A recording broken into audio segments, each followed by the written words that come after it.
हे गर्ल्स हॉस्टेलमध्ये रात्री 10 वाजताच दिवे बंद करायचे हा नियम तुम्ही का केलात? मॅडम मी नाही स्वतःहून केलेलं. मला वरून ऑर्डर देण्यात आली.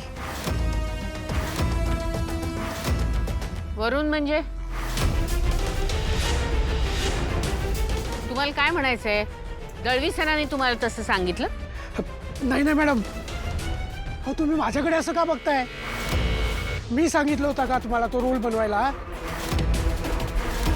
मग कोणी सांगितलं? मला खरं खरं काय ते कळलं पाहिजे, नाहीतर तुमची नोकरी जाईल हे लक्षात ठेवा. मॅडम प्लीज असं काही करू नका. मला कामिनी मॅडमनी सांगितलं.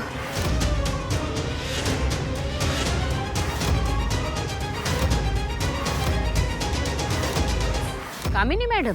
हो, त्याच म्हणाले की हॉस्टेलचं लाईट बिल जास्ती येतंय म्हणून रात्री 10 नंतर लाईटी चालू नाही ठेवायच्या. आजी मला वाटतं हा रूल बरोबरच आहे. काय बोलते सानिका? अगं मुलं रात्री 12-12 वाजेपर्यंत अभ्यास करत असतात. अगं आजी म्हणजे माझं म्हणणं तसं नव्हतं, पण रूममध्ये अशा पण मुली असतात ज्यांना लवकर झोपून लवकर उठायचं असतं सकाळी, आणि सकाळी लवकर उठून अभ्यास करायचा असतो. मग अशा मुलींना बाकीच्या लेट झोपतात त्या मुलींमुळे प्रॉब्लेम होईल ना, त्रास होईल ना. आणि आता हॉस्टेल रूम तर शेअरिंगमध्ये सगळ्यांची मिळून आहे, पर्सनल थोडी आहे.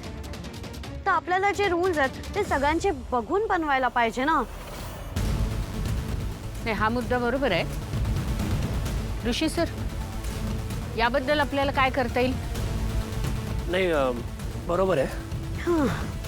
म्हणजे काही मुलांना रात्री अभ्यास करणं सोयीचं जातं, काही मुलांना सकाळी लवकर उठून अभ्यास करणं सोयीचं जातं.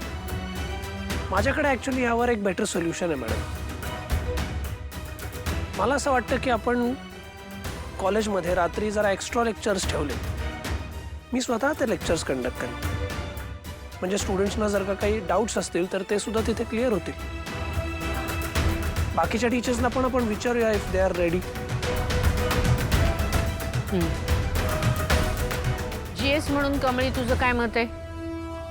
सर म्हणतात ते बरोबर आहे. त्यांनी क्लास घेतल्यावर सगळ्यांना उपयोगच होणार आहे त्याचा.